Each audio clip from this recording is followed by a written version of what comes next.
Um, Good evening and welcome to the Friday night live show. We're diving into something a little different tonight. We're going to tackle one of the deepest and most controversial questions of our time. Actually, that's the wrong one. Um, we're going to go deep into the possibilities that intelligence people into the possibility that intelligent people encounters are not extraterrestrial but interdimensional beings. The hypothesis the hypothesis suggests what we're dealing with are entities that don't come from faraway stars, but dimensions beyond our own. We live in a universe of three spatial accesses with the possibility of up to 10 or 11 dimensional axes woven into reality. And if that is true, then these beings aren't traveling across light years, but coming from other slices of reality. So we're going to talk a little bit about what these theoretical things could be, if they exist at all. What are they? Who are they? And that kind of thing. And we have quite a few different versions of that to take a look at. So we'll get right into it. What do you have to say, Tony? Well, to cover that, there's really only a few options here for these things. One is that it's our technology and it's already here. Two, it's alien technology and it's traveling from a distance. Three, there's a superior race of beings living on this planet, and their tech and their interdimensional beings are already here and they're living here. I guess four would be that there's multi-dimensional beings such as aliens and demons and Sorry about that. I'm monitoring it on the phone. Go ahead. Sorry. Okay. In aliens and demons and angels, and that they're trans or multi-dimensional beings that can shift in and out of reality, become three-dimensional, or stay as energy. And the fourth, I mean, the last option is that we're all crazy and none of these things exist. So we got to start somewhere. Who are we going to start with? And I want to, because of the religious context, I do want to caveat what you said. I think that we should have two categories of like energy beings that are the angels and devil concept is very specific, that they're good and evil, and that they're solely interested or mostly interested in human beings in some sort of parasitic way.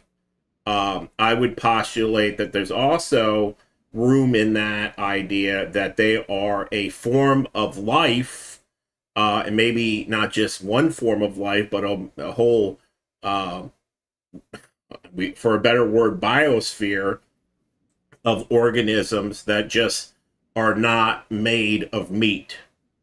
And so angels and demons, and then we'll just call them inorganic organisms. Conscious based life. But if you believe in, Christianity, and I do, it's also that they can become three-dimensional if they wish. And so that it's just not, they're just energy beings, because in my belief system, we're also energy beings ourselves. Right. And we have a soul and a spirit, and the soul is our repository of our life experiences, and the spirit is our attachment to the divine, the mystical attachment to the divine, and we have in the soul's intermediary between the two realms, our flesh and our spirit. And without a soul, we really, and we can actually discuss that, as some people seem to have none. And they don't seem to have a divine spark in them, where there's the lack of creativity, the lack of ability to use their mind's eye, or in all sorts of things. You'll see that a large amount of people on a day-to-day basis seem to have no attachment to the divine, and if it exists, which I believe it does. But I also postulate that sure, there can be aliens, but if we're dealing with energy beings, they can project into our minds and make us believe just about anything, how they look, and so on and so forth. Interdimensional vehicles and people, because basically scientists have come to the conclusion that no one can travel that far without being transdimensional, that the outer space is just such a hostile environment beyond the solar system that we can't survive. And so that they'd have to have some sort of propulsion system that's transdimensional. That's extremely hotly debated, but using conventional rockets for sure. But I mean, it's your definition of what you're saying, how you're traveling. Well, if you're warping space-time, then there's a possibility you can travel faster than the speed of light, which means you can encounter yourself, and you can have duality of multiple copies of yourself floating around. It might not be able to exceed the speed of light, so it wouldn't be truly transdimensional, but it might protect you from if you're not traveling faster than the speed of light, it's going to take you forever to get anywhere. No, and the closest thing that we have is Alpha Centauri, and that's like 4 years at the speed of light. So if you're doing some sort of percentage of the speed of light, you're talking about decades. So yeah, but what's strange is it looks like there's a rocky world in the habitable zone there. Yeah, that'd be interesting. And it might be that the creator of the universe has decided to keep us apart, for whatever reason. I don't know. I didn't create it, so. And I believe there is a creator, because it seems to be a pretty logical design to everything. But there's a say that it was thrown up in the air and it came down this way. Well, I definitely don't believe that. It's just defining the components and what they are exactly. I think the tendency, because of religious context, is to label everything in a black and white way, and I just don't see in the natural world I see. I don't see it that way. I see that there's a lot of people who are, unaligned. Basically, they don't even have a concept of alignment, and there's very few people that have the emotional fortitude or discipline to pick a side. I think most people are just floating. And again, we can get into a lot of people, in more or less, for lack of a better term, have rendered themselves to be cannon fodder to the battle. They're in the middle, and they exist simply. And I believe that would be true to breed and breathe. Right. And they're just hanging on that way. They're not striving for anything. And I believe that's very true. Meaning is not important to them. They don't need to have. A lot of people, you ask them, "Why are you here?" And they're like, "I don't care. Where's my remote?" It's a difficult thing to think about. It's scary to think about these things, I think. And so the first segment that I have, and these are not my ideas. These are ideas that I've researched, and other people have come up and written papers, and these are scientists. These are not just random Joe Schmoes. A lot of these have even white papers and a lot of different things written about them. And so The first is higher dimensional beings that are not angels or devils. They're just life on a higher level of basically they have extra spatial dimensions. And a lot of scientists like this idea because they like the idea of string theory, which is actually where this facet of it comes from. And so these beings were these up to 11 extra. Why I always want to know why they like string theory, and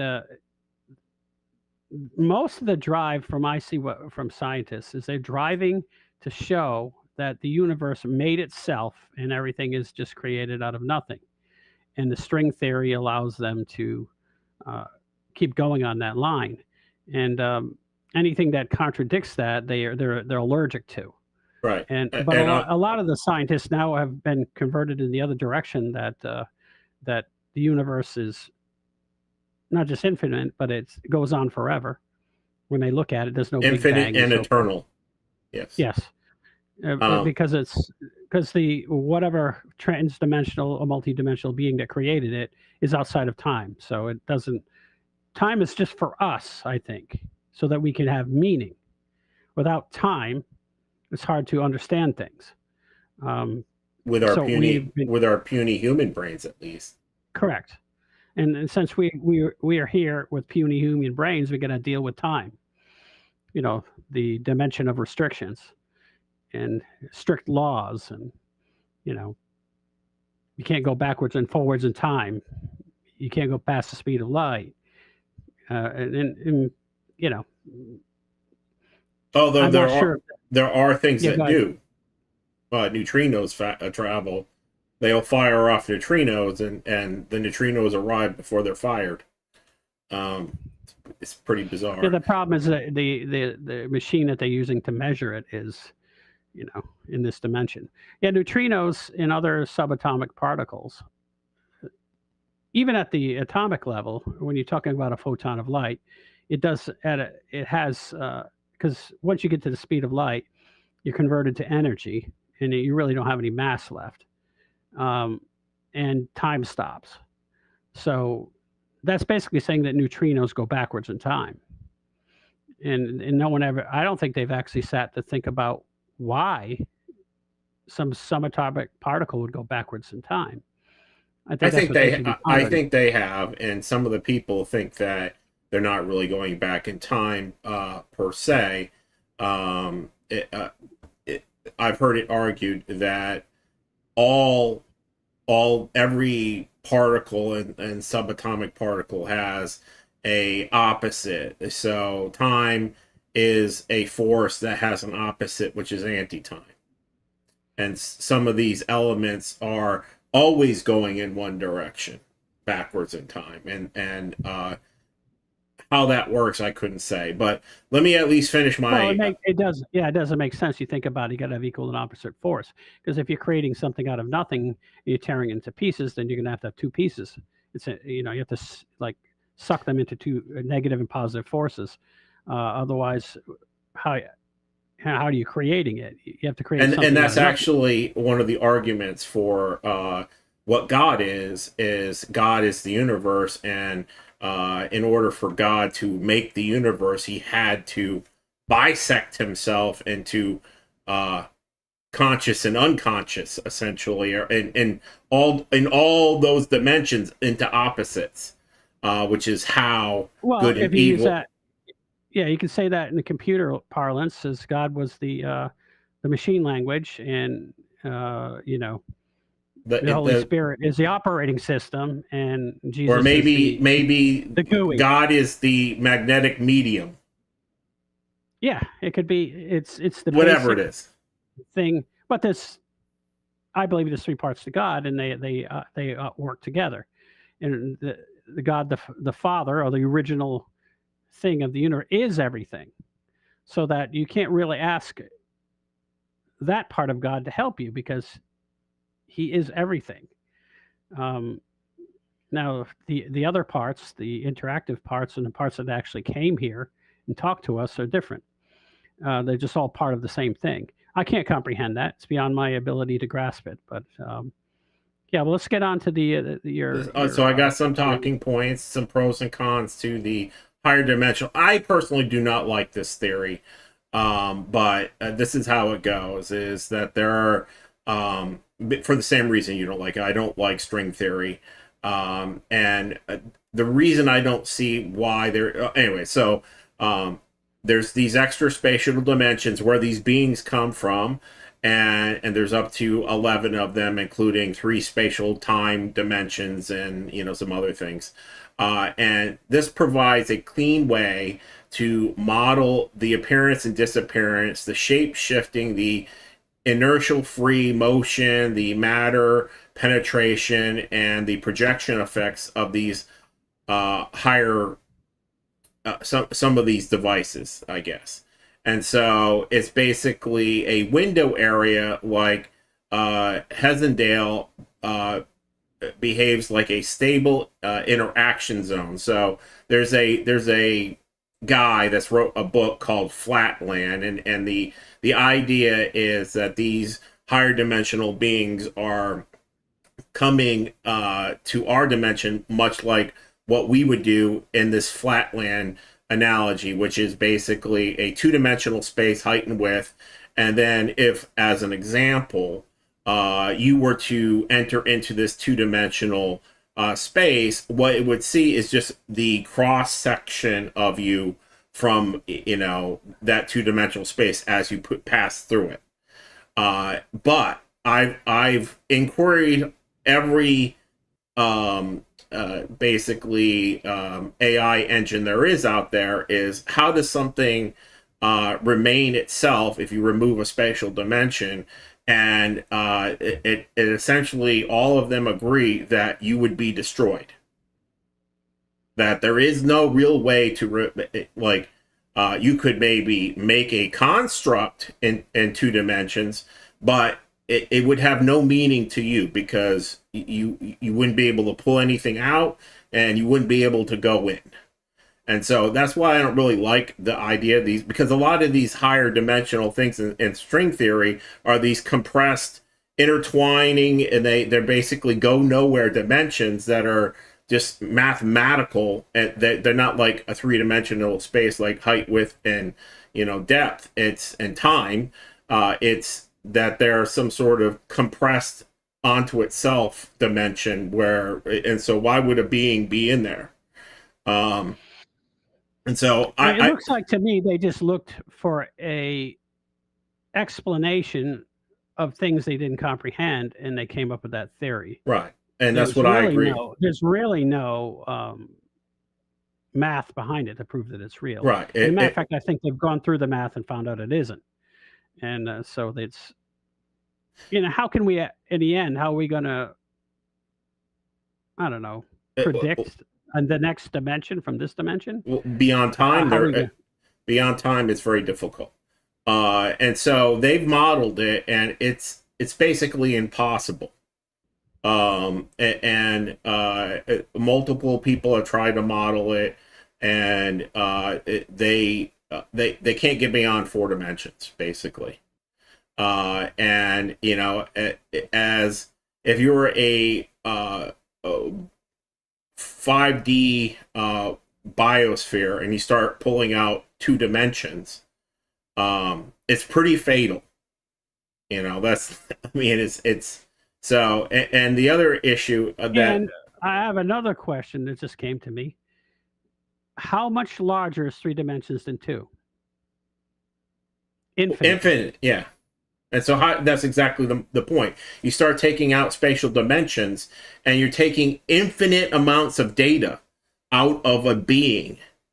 And it's, how do they survive having, if I start pulling out your 3rd dimension, what are you? You are Zippo. You're a bunch of thin slices that can't be comprehended because it's so thin it doesn't exist. Right. Exactly, and of course, like I'm infinitely thicker than 2 dimensions. Infinitely, yes. And so that's the problem with all of these things being higher dimensions, in the sense that these are actually uh, physical beings, or even if you have 5D energy, it all of it ends up. Where is it going?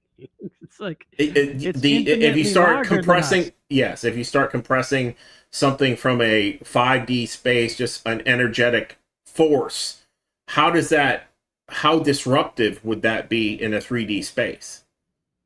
It did, It would it's obliterate it. It would right, at least cease to because exist. it again would have infinite.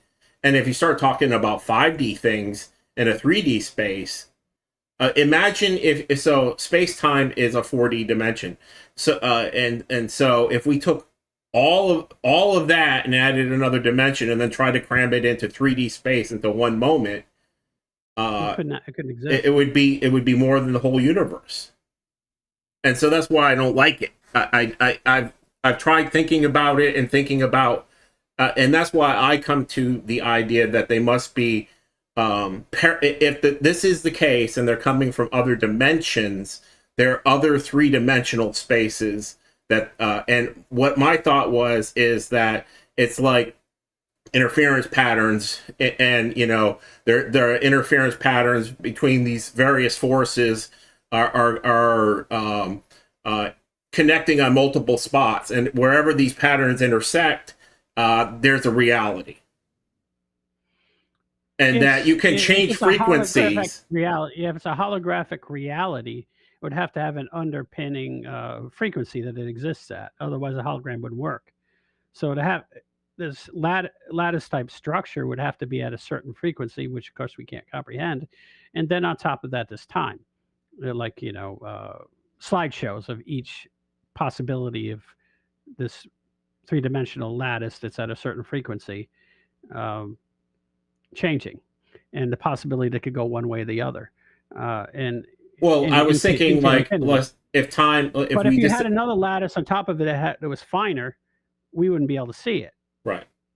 Well, And I if it was was actually larger, thinking that they're like 90-degree, like time, and uh, so let's say there's time and anti-time, and they wherever they intersect. I think that there's two opposing forces to the universe, and that wherever these patterns intersect in this holographic universe, there would be basically whatever those modulations are, they could actually exist in the same space at different frequencies. And like if you could shift your frequency for the whole universe, you could go to a different, and that's what I actually think they're doing. what if gravity waves, because gravity and time are linked together, Right. what if the uh, frequency of gravity waves determines what universe you're in? Maybe. I don't know, but I think there would be something like that. Gravity has been often cited with any of these UFO people, and they start getting into it. They say once you figure out gravity, and you can control gravity, which is what these gravity drives are supposed to do, is you can time travel, you can go backwards and forward in time, you can jump dimensions, and that's what you see all these vehicles doing. And create infinite copies of yourself in this reality. That's what would happen, and I don't believe that that can happen. Well, what if you're not making infinite copies, but there's infinite universes? Yeah, what happens is you phase it to another universe, and you can't really get back to the one you were in. You're in a similar one that looks like yours, and because you can't It's have very multiple it's copies. it's again, our tiny little lizard brains just can't handle it. That would be creating matter out of nothing, and that is, from what I've seen in the universe, that doesn't exist. I don't think you would necessarily need to create it. You would just there might be a limitation about going back into previous existences, but I don't know. There's a lot of people that think time travel is possible, and they think that like that was Yeah, one you of can the. go back and meet yourself and interfere with your own timeline and disappear. Yeah, that's Back to the Future stuff, and I don't know. I think that's ridiculous. If you touched yourself, would you explode? I mean, you obviously created another version of yourself, and it's existing in the same space time continuum. Yes, but it would not be exactly the same you because you've aged. So if you so Now, if you're traveling faster than the speed of light or at the speed of light, you wouldn't age at all. You just reappear as a copy because time stops. does The it second stop for the time. I thought, okay, well, I don't know that, but we'll have to see. A lot of that math is still speculative because we can't do Well, it's it. basically, Einstein's theory of relativity and special theory of relativity that's been Right. proven. Yes. Well, it has up to that point. We don't know what happens inside a black hole or any of those things. The math falls apart, and it basically and that's why they're trying to unify. That's why they can't unify quantum physics with macro physics. Is because because wave theory and particle theory don't quite line up. That's what I was trying to unify those two things. right, and I Is it a particle or is it a wave?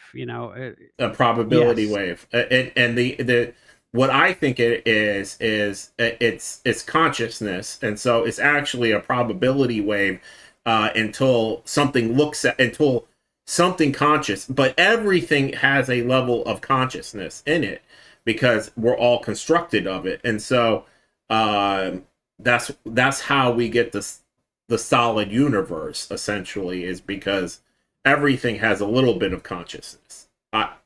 I believe. So we'll see, but I tripped on mushrooms. I seen it, so yeah, I agree with you. Maybe we should do it. I seen a guy do a show like that. It was a pretty interesting show. Yeah, high doses of mushrooms. It wasn't even a high dose. It wasn't you even get to see all the energy of the universe. It's great. Yeah. I watched the energy coming off the trees and the sun. There's this beaming energy coming out of it. Not that you can't see it anyways, but it's more so. I actually think that. Have you ever thought that maybe what hallucinogenic drugs do is they are just they're turning off the filters in your mind? I don't know if they're turning off the filter as much as they're increasing your ability to absorb more data. I think once you're limited, you have limited data, limited processing ability, your mind automatically deals with what you're getting. And I think speeding it up allows you to see everything that's there. And some of it, or more some of it, I mean, because if you lay down on the bed and stare up at the ceiling, you realize that the ceiling is alive, and that starts to scare the crap out of you if you don't have a stable consciousness. And don't take it serious. Some people look up at the ceiling and watch it move, and they think it's real, and they run around the house screaming. So it's, everyone's different when it comes to that stuff. It could be either one, or all the above. What you just said, or all. Unfortunately, we're probably dealing with all the above again.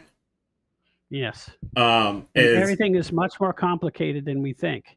And anyone that goes out there, the only explanation for everything is it's this one thing. Is this one thing? Yes. Yeah.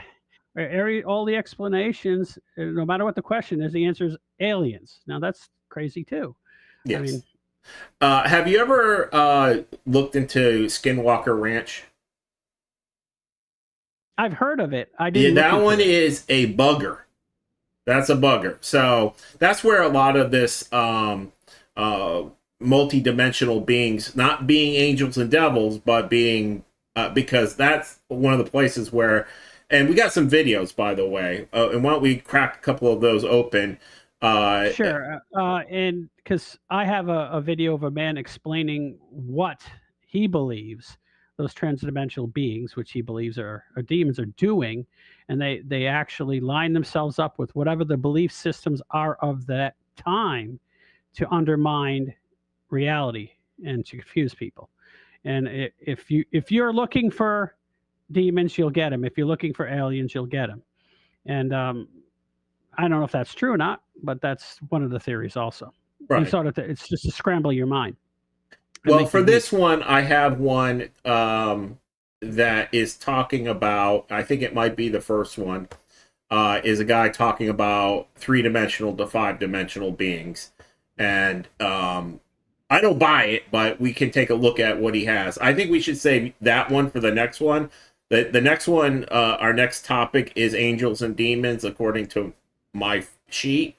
And I'll let you take the lead on that mostly. I got some talking points about it, but Okay, what I have here is transdimensional physics, UFOs.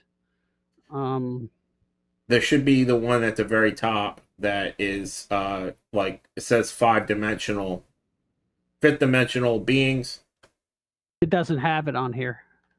Oh, As transdimensional theories, four theories explained, and gatekeepers of the dimensions slingshot through dimensions. It might be the gatekeepers. It's the gatekeeper thing.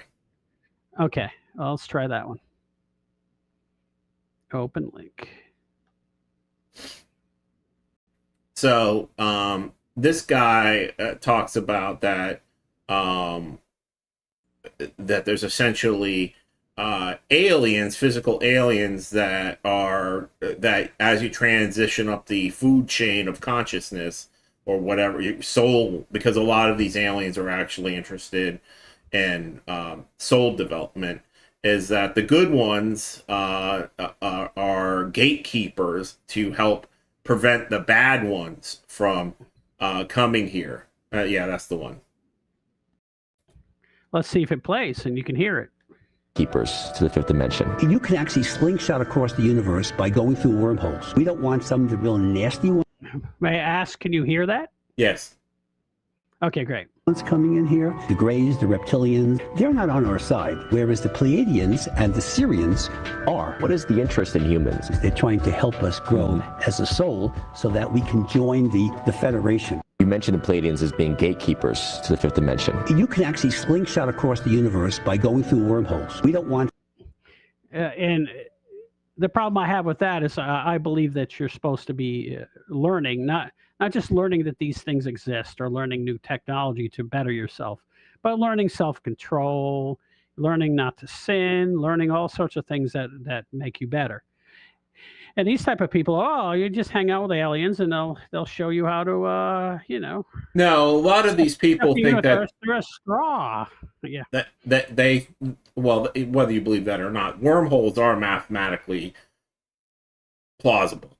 But whether we're using them to travel, I don't know. I actually heard that wormholes are everywhere, and that's what actually quantum entanglement is. But whatever.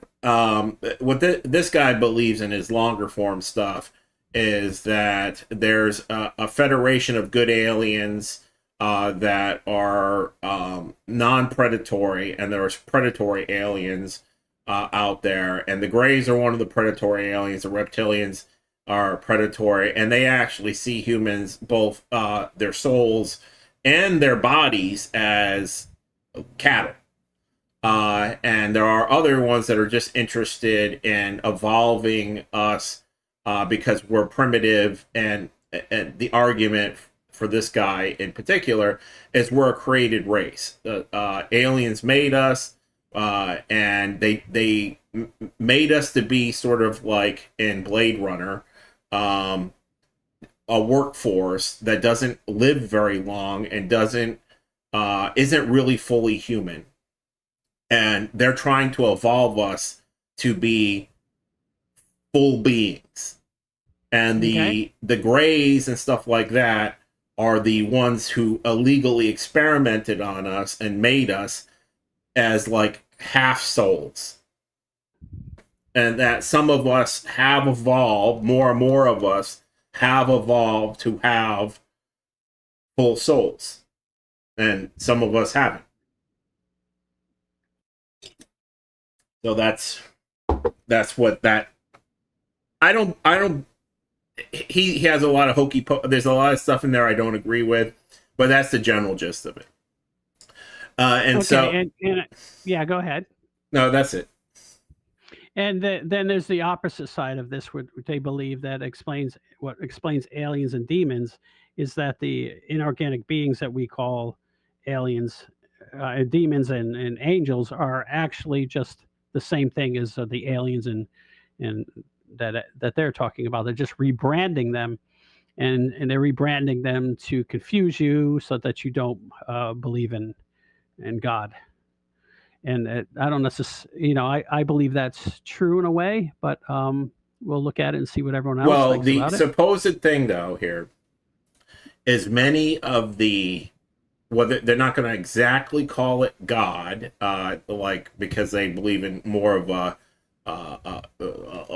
the whole universe type as a God. There is a belief, supposedly by these beings, that would be akin to religion.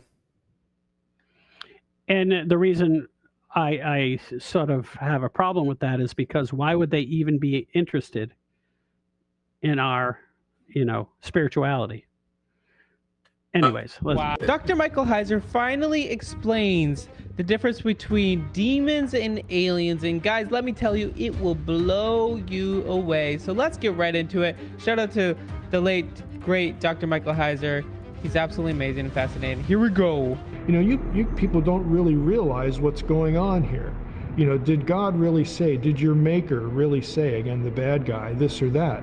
And so the serpent is viewed as trying to enlighten humans to the nature of who they are. There's a little spark of divinity in them because of where they came from. And it's a very old system. It's very self-oriented in terms of salvation. Salvation is not about taking care of a sin problem. It's about becoming personally enlightened to your own divinity. Wow. And you can see this kind of messaging in a number of contactee episodes in the history of UFO studies. I think the reason why we get a similarity here, or an overlap, between alleged ET messaging and Gnosticism is that there is a good part of the whole alien thing, the alien subject matter, that is inherently spiritual. Again, this is a wide, far-ranging kind of subject, and at least part of it is really about, apparently, spiritual messaging. And well, that's the same thing that this other guy was saying. Messaging, except spiritual beings. Right. Okay, so you have competitors to God who have their own kind of message to direct humanity away from the truth. And it's very convenient, again, to use a certain set of ideas, but here we are in the 20th century, okay, with these contactee events. And so I view this part of ufology as really nothing more than intelligent demonic beings using old lies and repackaging them for a 20th and 21st century audience. Wow. If you really think about it, if they're just aliens from outer space and there is no God, why in the world would they care about spiritual matters? What is going on? I think that's a false. I think that's a false demonic premise. Spirits who are the vast majority of people that the vast majority of people that are in UFO stuff believe that there are good ones and there's bad ones, and there are basically what this guy just said is very common. It's just that and there's neutral ones. There are good and bad. But there is a universal truth, and that they're mostly interested in our progression as beings, because our all of them. Have you ever read the thing about the Roswell alien? Yeah. Where they captured it, and there was one woman talking to it for like 10 years, and I thought it was it's like the EBA. Yeah, the day that time stood still. Yeah. No, that's a little different. So there was this essentially there was an alien that was captured in one of the crashes, and they couldn't communicate with it for a while, and because all the people there were basically, all the generals and stuff were immune to telepathy. They weren't telepathic, and there was a nurse there who could hear it. And it basically, they had an ongoing relationship, and it said that it remembered that it was like 1 billion years old, that it had reincarnated into various bodies, or manifested into various bodies over billions of years. And so because she asked it, aren't you upset? That is exactly what people think demons do. So this is just, it's an analog. That's all he's saying. Right. And well, you listen, understand that angels do that too. The little kid here that's 15, he's a little simplistic because he's 15 or 20, whatever he is. Right. But you understand that the doctor is not saying that. He's saying that they right. they're basically were like, there's two different sects of Christianity. They'll say the Coptics and the Catholics. The Coptics believe that God is Jesus, for example, has two he's human and godlike at the same time. And the Catholics believe that he is godlike and human all the time, but he is two separate beings. So they argue over that and fight over that, and they're actually saying the same thing. And this is what I see here, is that the UFO people are saying the same thing that the Christians are saying. There's beings that are spiritual and multidimensional, and some of them want to do us harm, and some of them want to help us. Sounds like a similar thing. And there's a whole sea of them that have no interest at all. That's the thing. I don't know that. I don't know either way. I really don't. I've never. But that's what there's people that care about us. Much like there are people that care about the blue whales, and there are people who don't give a shit about the blue whales, and then there are people that go out and hunt the blue whales. That's the nature of all things, if you really think about it. But there are, for whatever reason, but let me just say one thing. I think that this does exist, but I also fully believe that there are physical beings that are able, and I think we technically can do it too. We're just not being allowed to do it. Okay, I'll explain that a little bit. Why we're not, how come we can't, and that kind of thing. We're not being allowed to do it generally because we have so little discipline that we waste all our energy on stupid things. And you need a certain amount of energy that you're provided X amount of energy to live with. And if you're spending most of it on your internal dialogue and worrying about crap all day long, how are you gonna muster up telepathy? How are you gonna do any of the other things that? Oh, I wasn't talking about that, but I agree with what you're saying there. I was talking about space travel to other worlds. I think we actually have the tech, and I think a lot of what we see. I don't believe we do. People in our government say we do. People in our government said COVID was good too. Yes, but these are the people that came out at the end of their lives and said, "Listen, we built warp drive. We're just not telling you." It's the same guy that we had astronauts to say they never went to the moon. Yeah, and then the guy's a fruitcake. I mean, I don't believe, and I'm not saying it isn't true. I'm saying that just because the government told me is not the reason for me to believe. When I see actual drawings of it and it makes sense to me, and I can look at it and go, "Yep, that works." And there are actually many patents on these kinds of things and that you can just look up, and I could send them to you. It's at the end of the day, what are these patents? Disinformation? Do they work? But there's a lot of it out there. Yes. What I see is that. And I tend to believe anything that says, "Hey, there's a technology like the TR3B, which we now we could argue seems pretty legit." That's been floating around for 20 or 30 years.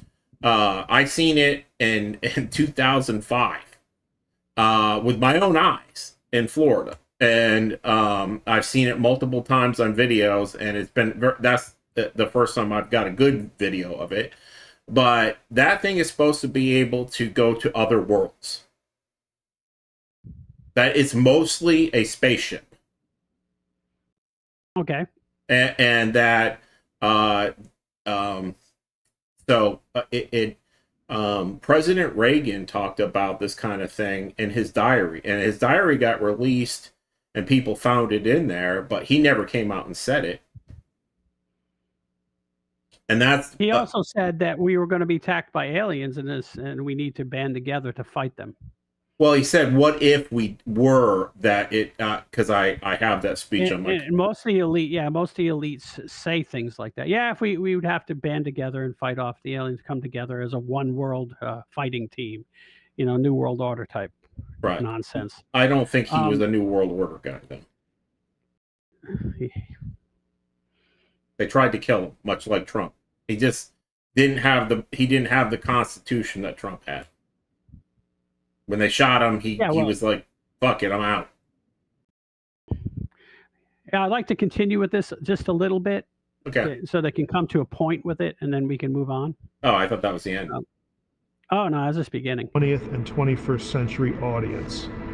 Wow. If you really think about it, if they're in the car, it's an intelligent being that isn't us. It's not part of the animal kingdom. It's so transcendent when compared to us that it becomes a very convenient vehicle. And if you really think about it, alien messaging, UFO stuff on that level is really sort of like converting heaven to space. You have heaven without the God of the Bible. You have a transcendent destiny for humanity without any accountability at all. The whole question of sin and salvation isn't even on the table, but yet you get to keep all the good parts. Oh, we have this great destiny. Oh, we're going to become godlike. Oh, the deity is interested in us and loves us and has a message for us and picks some of us to convey this message and make us special. You have all of that repackaged in this sort of technological society garb as aliens. The second sort of famous episode is that of Billy Meyer. This actually happened in Switzerland. I do not believe Billy Meyer at all. In the wider I think he's a UFO fraud. community and over here. Say what? What did you say? Billy Meyer, I think he's a total fraud. I have not watched anything about Billy Meyer. So Well, he said that he was contacted by Pleiadians, and his proof is obviously fake. Anyways, go ahead. Okay, yeah. As well. Well, with all religious type movements, which obviously he was trying to push, you have these, fake nincompoops. Charlatans. Well, because Meyer was the guy whose pictures, again, alleged pictures of alien craft wound up on the cover of National Enquirer and other things like that. And they looked really spectacular. It's kind of a case of, that looks too good to be true. wow. Meyer was supposedly contacted by a female alien, of who, of course, was good looking. And her name was Semjaza, S-E-M-J-A-S-E. That is strikingly close to the Shemyaza with a Y, or the Shemchaza of First Enoch, who is a demon. Wow. In fact, one of the lead figures in the Genesis 6, the Watchers episode. And so, again, if you have the biblical background, you look at the story of this and you think, that really can't be a coincidence. I mean, that you would have this, either he made it all up and he picked a really bad name. That's going to telegraph, again, sort of a demonic messaging. It's easy to read the narrative of. Okay, that's as far as I wanted to go with that. It goes on and on that similar vein. I agree with what what he's saying, because but if he's citing Billy Meyer as he's an obvious hoaxer, and he's been discredited many times by the UFO community.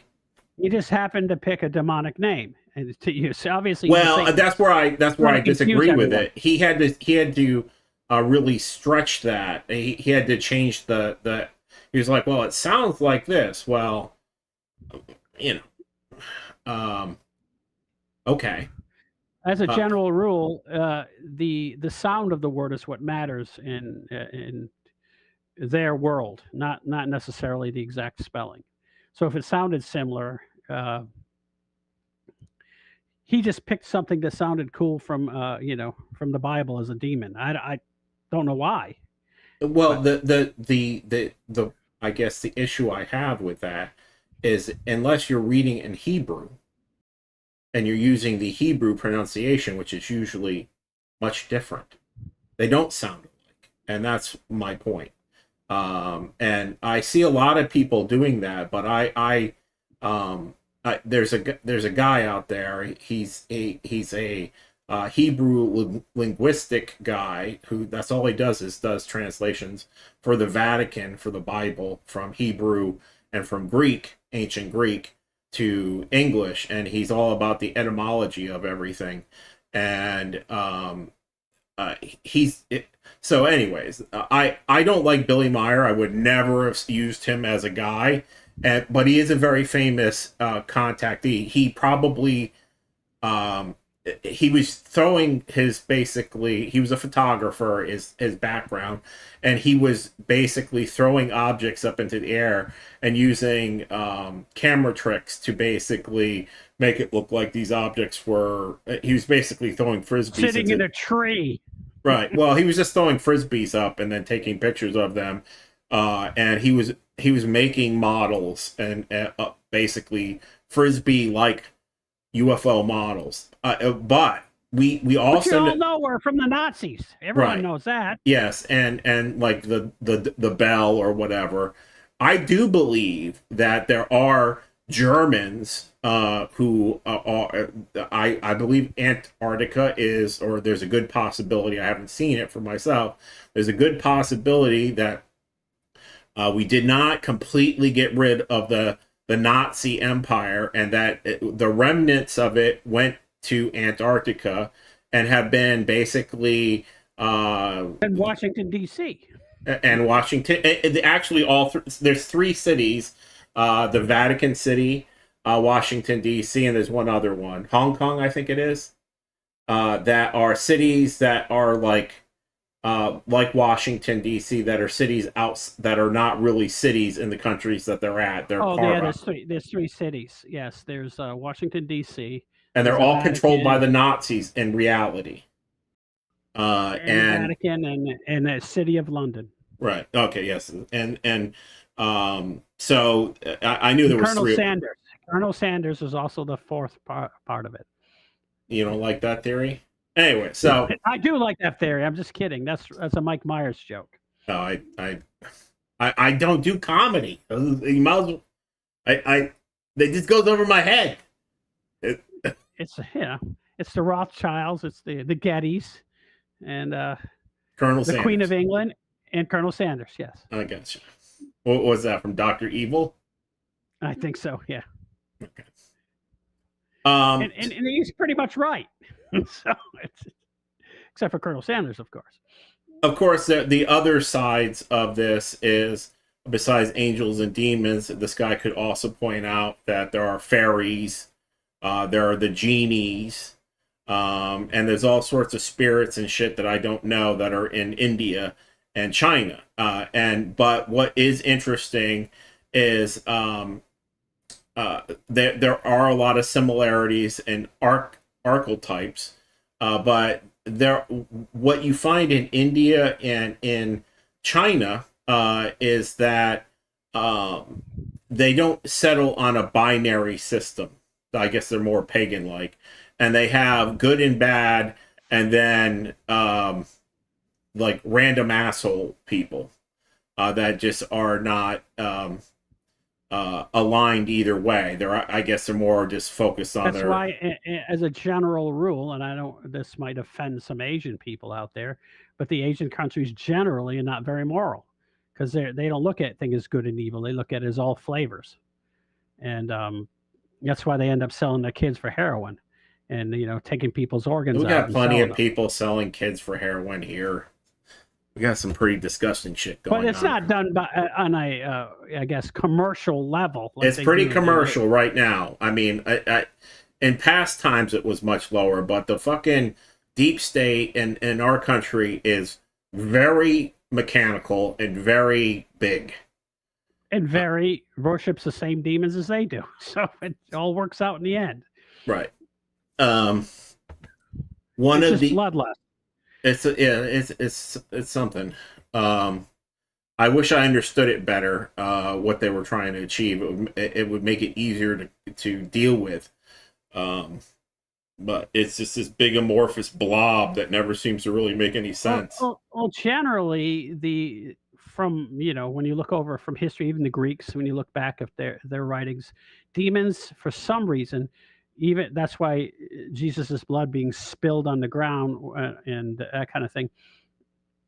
Most religions believe that the spirit lives in the blood itself. So demons like blood to be spilled because then they can get power from it, and that's why there's always some sort of blood spilling ritual with these people, including the Aztecs and so on and so forth. It's because the demons live off of it, and because they're if you go by the beliefs in the Bible, they're separated from God. They have to be parasitic and live off of the rest of the beings. They're not tied in to the energy source anymore. So they are in opposition to us. They look at us, as you said earlier, as food. Right. And they have to, because they have no choice. And it's unfortunate if you believe in the system I believe in, they have no choice. That's what they have to do. And so they can never be trustworthy. And anyone who deals with them, You're getting some distortion on your end, I think. Okay. Well, and what do you do want I to move on sound to next? No, well, I want you to sound- play. I want you to play a couple of videos. The one about, I think it'll be Stephen Greer. The next thing is going to be 3D beings using advanced technology to do trans-dimensional instead of interdimensional. It's transdimensional physics? Yes. Is that the one you're talking about? Yes. Okay, let's go to that one then.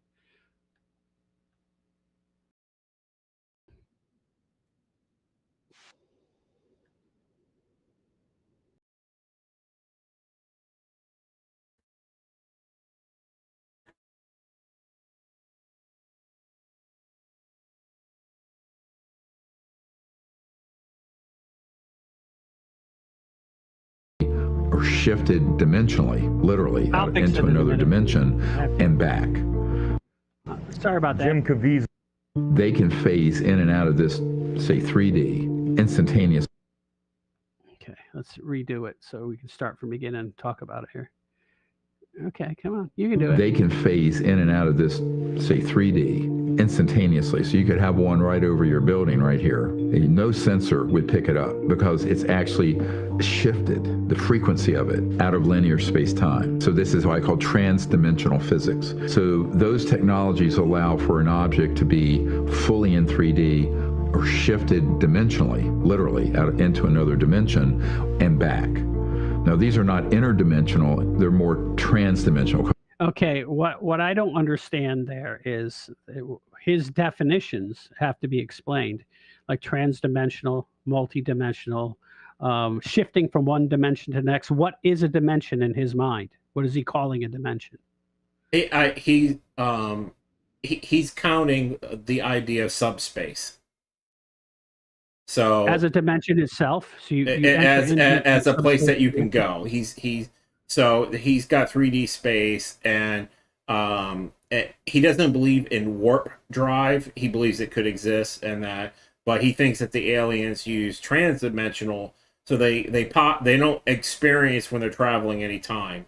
They just pop in and out at the locations that they want, and they can go from 100 light years away to basically what you see in Star Wars. Star Wars wasn't warp drive; it was hyperspace, right? Mm-hmm. And he's saying warp drive is you're compressing space-time in front of you and behind. You're expanding space behind you and compressing space in front of you using warp. You're warping space. Hyper space is a out of phase, so that you're essentially not in the universe. You're adjacent to it. Well, that requires all sorts of navigational things that are. It's not just moving into that dimension. How do you get back out of it, and how do you know where you're going to end up? Obviously, the, I don't know that, but he's very thorough. If you listen to a lot of his stuff, it's he's been in front of Congress 100 times.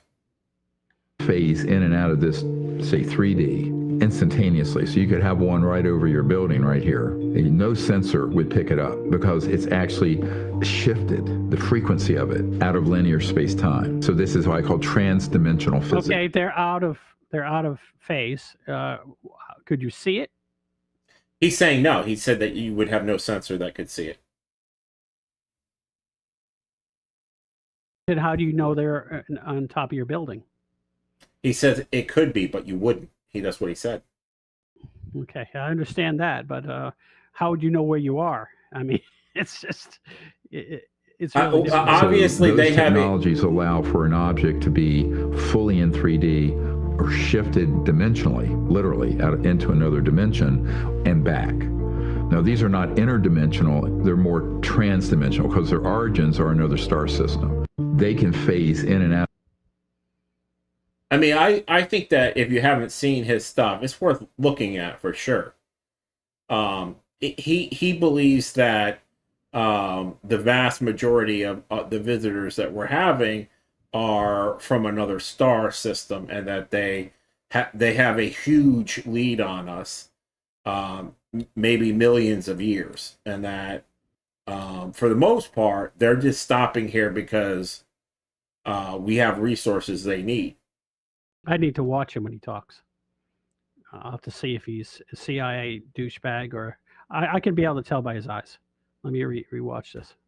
Out of this, say, 3D instantaneously. So you could have one right over your building right here. No sensor would pick it up because it's actually shifted the frequency of it out of linear space-time. So this is what I call trans-dimensional physics. So those technologies allow for an object to be fully in 3D or shifted dimensionally, literally, out into another dimension and back. Now, these are not interdimensional, they're more trans-dimensional because their origins are another star system. They can phase in and out of this. Okay. Okay, well, so that's that's the topic. He's a government hack. He has all the mannerisms of someone from the government. The way he moves his hands and the way he speaks. He's well-trained. That doesn't mean he wasn't well-trained in he might be a rogue agent stepping outside of his, Well, his he was a comfort zone. doctor. He was a doctor. I mean, he was a medical doctor for years. Okay. But he got involved because, like a lot of the people. Anyways, I think you should watch him. This guy is talking about 3D beings that are using advanced technology that are either, and the two concepts are that there are out-of-phased universes that people can move in and out of. In our actual 3D space, out-of-phased with us is another universe, maybe multiple universes. And that's why, and his worldview, that's the reason we have dark matter and dark energy. I got a question though. If he's moving through another medium to get to this other space, he's still going to have to go through space and time to get there, even if it's another dimension. Yes, and on the other, he's not saying that there. He says that there are probably interdimensional beings, but he thinks that the vast majority of what we're seeing here are transdimensional. And his line of thinking comes from Tesla. Is his whole origin of his ideas come from Nikola Tesla, who supposedly, if you remember, he did the Philadelphia experiment where they sent the ship forward in time, and then the ship got sent back, and all the people were in the hull and all of that stuff. That's his whole. That's the origin of us learning to do it. Is this transdimensional stuff? It didn't work very well. It didn't work very well, but that was 50 years ago or 70 years ago. How many people had to die? Probably a shit. In truth, I bet you boatloads. I mean, the government. I mean, the government will let people just ship in fucking fentanyl and kill 100,000 people a year in the United States just because they want to get some more votes. Now, if you're talking about uncovering some sort of technology that allows you to explore different universes, 3D universes that you could bring material back from, or technology, I think they'll do any amount of bad stuff for that.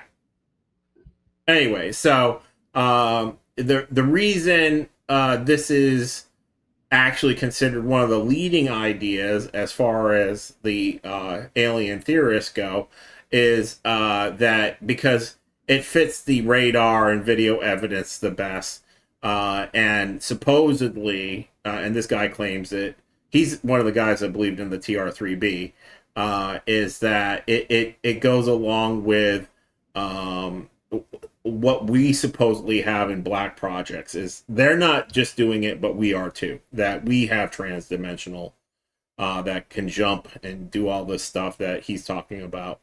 The aliens have it, and we recovered their ships, and now we can do it. The cons of it is, when you're looking at this stuff, is where does the energy come from? Is the energy economy of this? When you're talking about these vehicles, whether it's supposedly TR3B, which can do Mach 50 and then do a right turn and not explode, where are they dissipating the energy to? Where, this kind of thing. The motives kind of mismatch. Is some transdimensional or some a race of people from another planet that are like a million years ahead of us, why are they mutilating cows? Yeah, I always had a problem with that. And what is the thing with the anal probes? Yeah, I'm just, this kind of thing. It sounds like to me it's just some crazy CIA nonsense, but that's just... It could be. And that's actually the I've heard people who are ex-CIA say that the reason the CIA does it is because it freaks everybody out. And terrorizes everybody, and they want everybody that the aliens aren't even doing it. We are, but yeah. So there's also there is the essentially the technological. There's no evidence of this technology in the mainstream, and there's where is all the tech? Where's all the resources that go into this? I actually can argue where it goes. And I believe that we could say, hey, that's where the 20 or 30 trillion dollars that are missing out of the military budgets over the last 50 years, that's where it went. But there are some very interesting, compelling things that do lend itself that it's a physical 3D thing that's transdimensional. The UAP videos that we have from the Nimitz and things like that is they do things that are hard to explain. Like in that case, they were going from sea level to outer space basically in less than a second. And that I've heard of physicists, I actually have the video saved, that would require all the nuclear power of the United States for 1 year to move a 1-ton vehicle from sea level. And so where do we, it's on radar. It happened. How it happened, no one fucking knows. There's the Belgian wave of mass sightings of the triangle craft, which I think is the TR3B from the 1990s. And they're again, this is a vehicle that they tracked on radar doing like 50,000 miles an hour. How that happened, I don't know. There's the Randlesham Forest incident where somebody touched a triangle-shaped vehicle and it messed them up for life, and gave them brain damage and stuff. So the I guess the point is, and there's a whole bunch of these where these triangle-shaped craft, which I believe are ours, are doing these jumps and things on radar where people have seen them, and of course supposedly the Tic Tac did that. It jumped 60 miles in 1 second. It's either flying incredibly fast or it's teleporting. And that's supposedly Lockheed Martin right? I mean, that's what you read too, right? I can't hear you if you're there. You have no audio.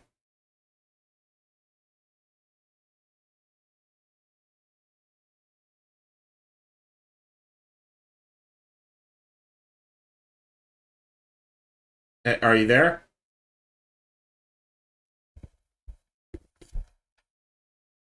Hello? What now? I hear you now. Okay. Well, once I turn this on, it will automatically generate an extra audio feed. So hold on. Oh, you have to switch Is this between a them? UFO? Yeah. Yeah. Scan in on that one. That was a pretty good one. It's not moving though, but it's an interesting look.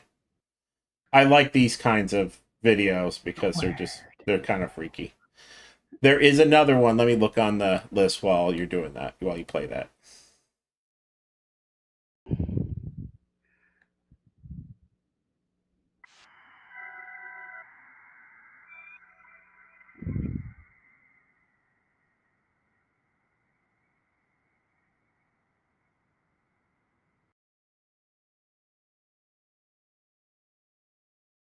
You see the drag marks on the ground, right? The lines on the ground. Mm-hmm. Something was moving pretty fast when it hit the ground. Of course, that could just be a satellite. Could be a piece of a satellite. Yeah, absolutely could be. Because they like to splash them down in the middle of the Pacific Ocean, and they absolutely do. There is one. Whatever it is, it had a lot of energy. Yes, that's a long ways to drag. And then it looked like it set the ground on fire as it went. Let me see if this is it. Okay. Okay. So there's one, and it's right under 0 point energy disclosure is a link, and it's a x.com link, and it starts after x.com it's ZPE disclosure. Okay,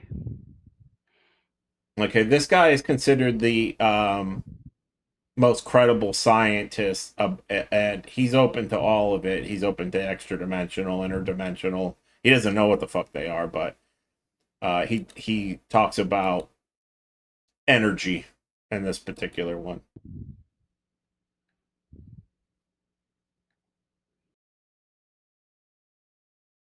If you could expand that. 50 miles above the Earth. How much power would it take to instantaneously accelerate from 50 feet over the ocean to 50 miles above the Earth? Instantaneously would be and unlimited. Instantaneously decelerate. So it's not just the amount of power to lift something; it's the amount of power to accelerate and decelerate instantaneously.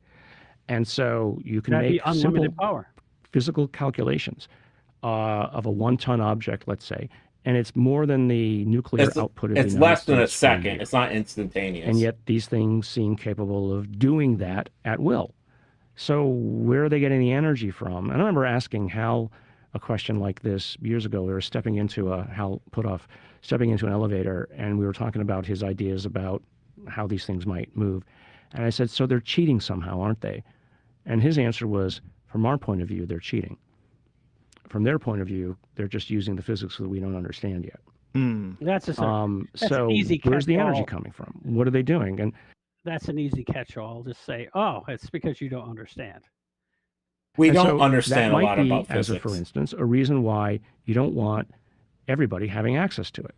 Yeah. Because any one of those objects is worse than a thermonuclear bomb. You shoot one of those things at a city, and that's the end of the city. And if anybody could do it.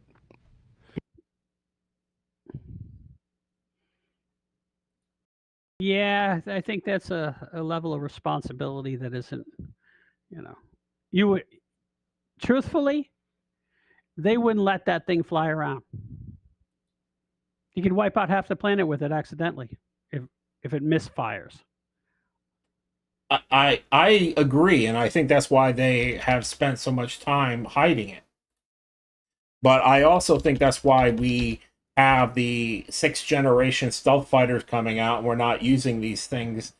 It's very clear to me. I completely believe It's like not letting everyone have a thermonuclear device. I mean, these are worse.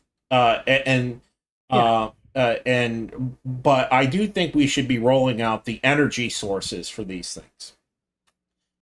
Which I guess I should have got that clip as well. I terrible at these clip capture things. I watch a bunch of stuff and then I'm like, is that the right one?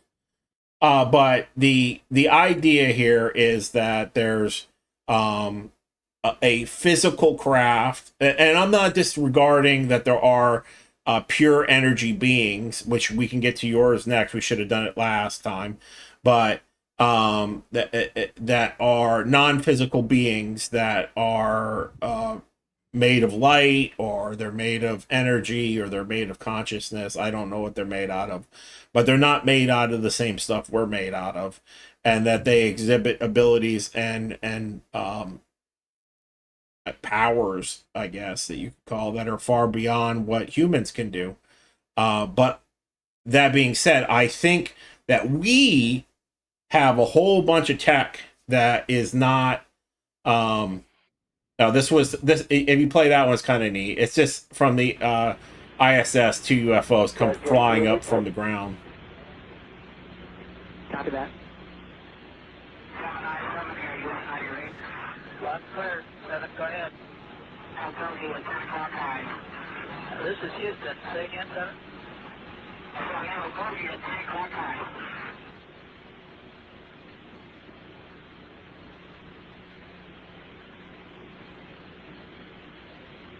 We have an unidentified flying object. Oh, it's high, but appears to be coupling. It just seems to be tagging along with it.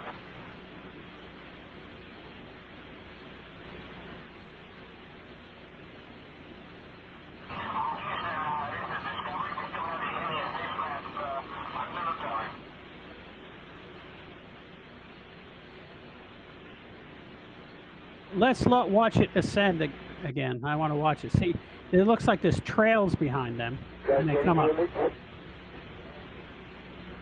Copy that. You see that? Clear. 7, go ahead. I'll tell you at 10 o'clock high. That it is causing some sort of disturbance behind them. I do think that they do cause.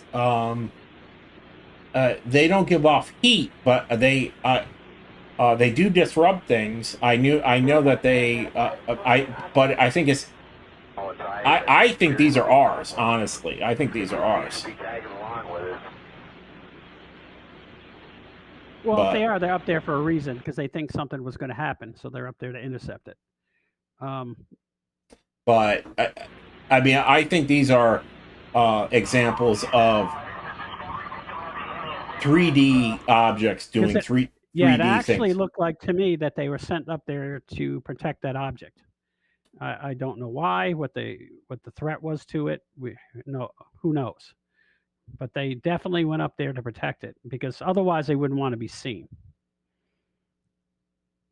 I would agree with your estimate there. I mean, it's not clear what they're doing, but it seems like they were definitely making a beeline for that space station. Yes, and if you look at, they're coming from from the ground, how quickly they get into. I can't estimate because they're heading straight up at you, but they're going very fast. They come in very fast. I like almost. And they slow down quickly. Yes. Yeah, up there the air's thin. It would be hard for them to slow down. So they can't use aerodynamic braking. No, there's no aerodynamic anything up there. And yeah, so another example of going from the seafloor to basically 50 miles. What is the ISS? 100 miles? I'm not sure what its orbit is, if it's in a high orbit or a low orbit. But it's impressive regardless, whatever this is a. I don't think that these are in my 254 miles. Okay, well there you go. So to me, these are 3D objects.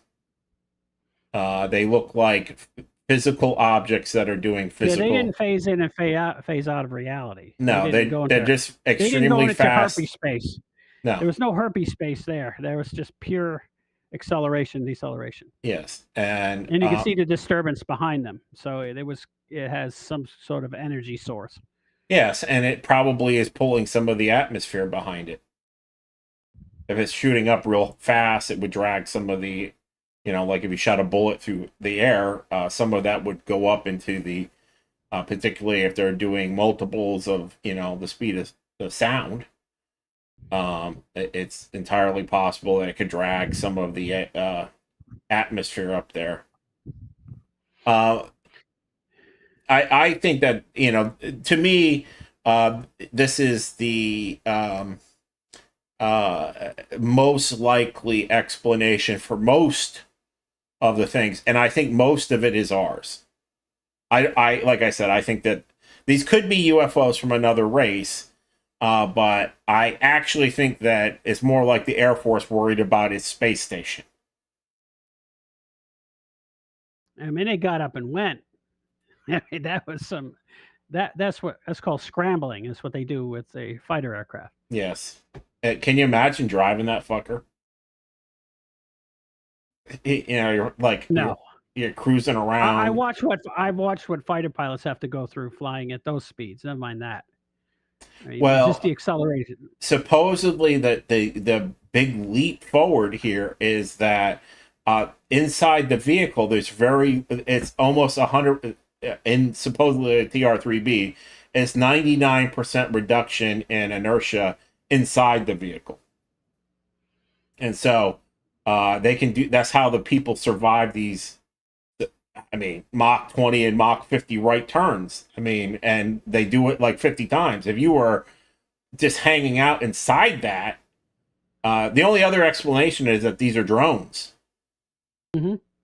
And then even that becomes, you got to ask yourself, how is that even possible? Like, material science isn't at a place where, how could steel infrastructure really handle 50 Gs?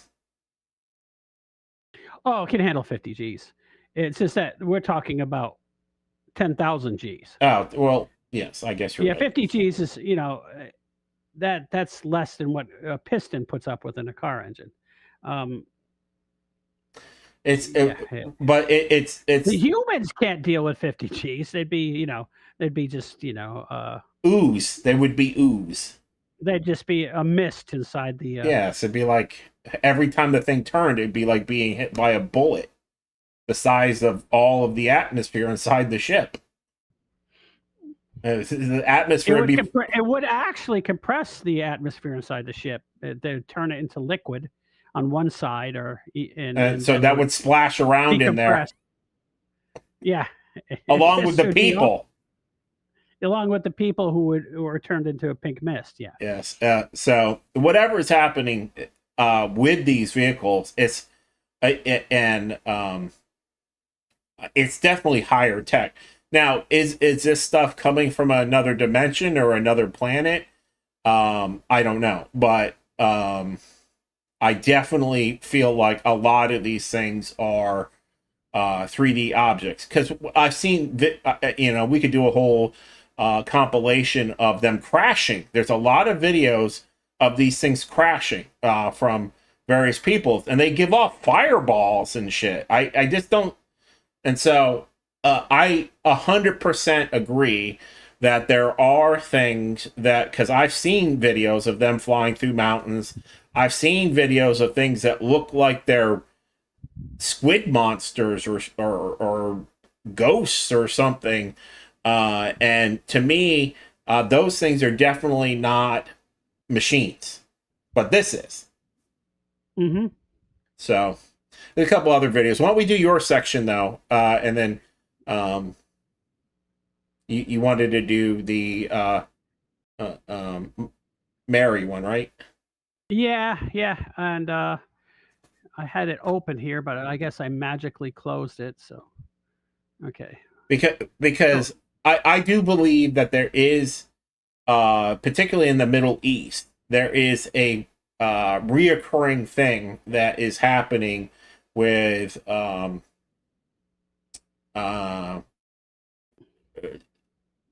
non-physical entities of some sort, in the sense that we understand them. I don't see that, because I don't really see them as truly completely non-physical. They're just not made of meat. Mm-hmm.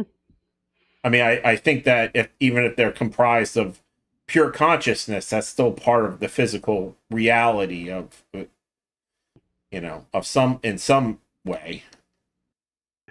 Well, what it was is that the according to the mythos of this particular aberration, the Lady of Zaitun, which is a aberration appearance of Mother Mary over a particular church where she was going to be. It was predicted 40 years earlier she would show up, and it happened sometimes as much as 27 times in a week. And the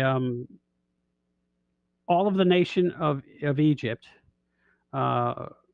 recognized this, and there's pictures, and there's the Pope went over, and I mean, sent people over there, and the Coptics looked at it, and they're very paranoid about having these phony things come out, and so they always poo-poo every miracle. 99.9% of the miracles they say are baloney, and because they don't want it to. This one, there was literally 200,000 or more people have seen it, and the so I'll give you a quick. Do you have any of the photos? Do you have any of the photos? I have images right here, real quick. I can get them for you. Try to get because Shell was actually. I want to show her, and so try to get a good one. Okay, this is they have multiple angles. The thing is that people said when they looked at it, they seen images in it, but since it was taken, these photographs were taken at night from a high intensity light. It was very difficult to get any, because people, back in the old days, they had shutters on their cameras. Yes, and trying to keep your hands still in a crowd, trying to take a picture of something at night, it's going to end up blurry. It's still an issue, even with the best cameras. And so they have some of the images are pretty good, but a lot of them are a little bit out of focus. And I'll show you one real quick here.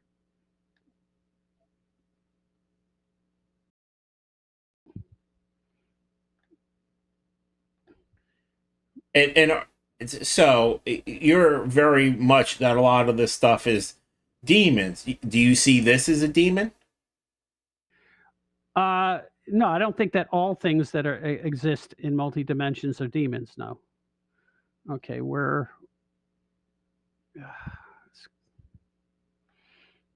and you have to admit that this doesn't look very much like a UFO. No, not at all. So okay, let's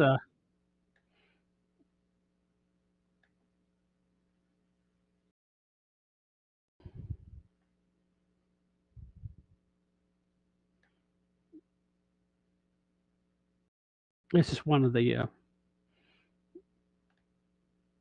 this is an example, and they have it from multiple directions, and the backstory is that this happened over 125 times. They did everything from smashing the street lights to shutting off the power for 45 miles around, to having the military go in there and look inside the church to find out where this was coming from. And it went on and on and on for 3 years. And they had millions of people sit there and watch it and take pictures of it and video. And they do have some,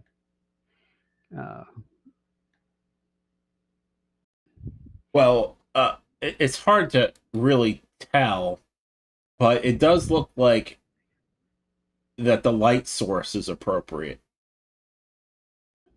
Well, there's other angles, and I'll try to find some for you.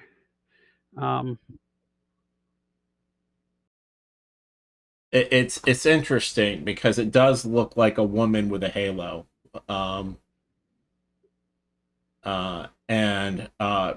What I would say though, do you remember that video that I sent you of that thing that was floating around? It kind of looked Yes. like it had vaguely, although it was the opposite, it was a negative version of that.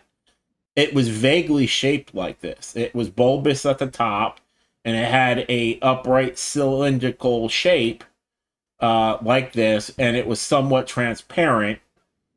Do you agree with that? Yes. And like I've seen something like this not very long ago, but it wasn't giving off light. It was. Can you see that? The new one. Yeah. It's the same angle though, right? No, this is a different angle. Okay, No, I then see. must I have see the same one. Then you haven't switched it. Okay. Well, let's see if I can find it. I wish it was in color. Right.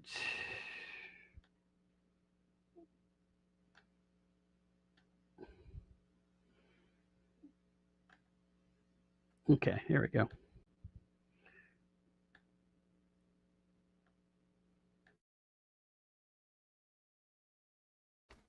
Okay.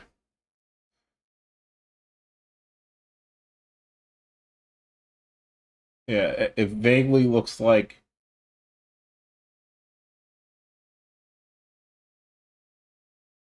it looks like like she's holding her arms in prayer in front of her.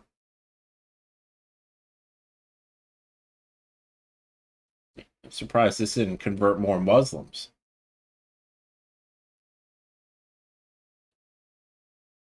Hit play.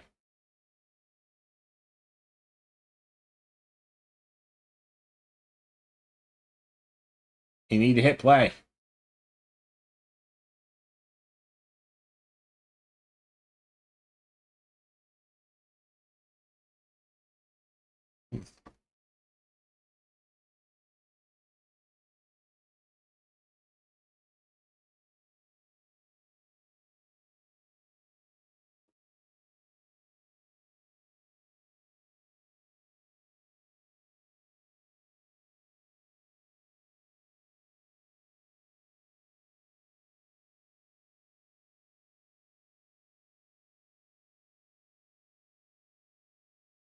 $1969.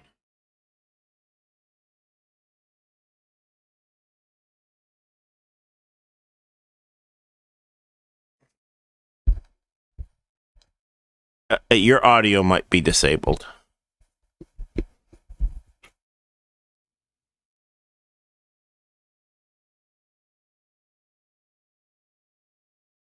Were legitimate.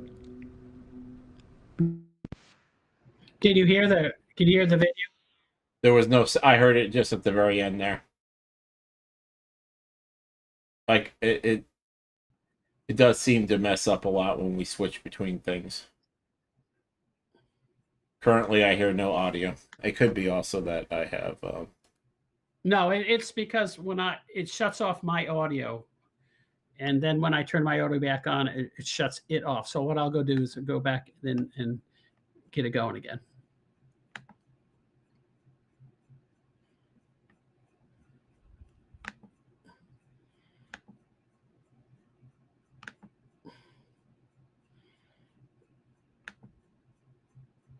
But it definitely looks like a human-like figure-ish.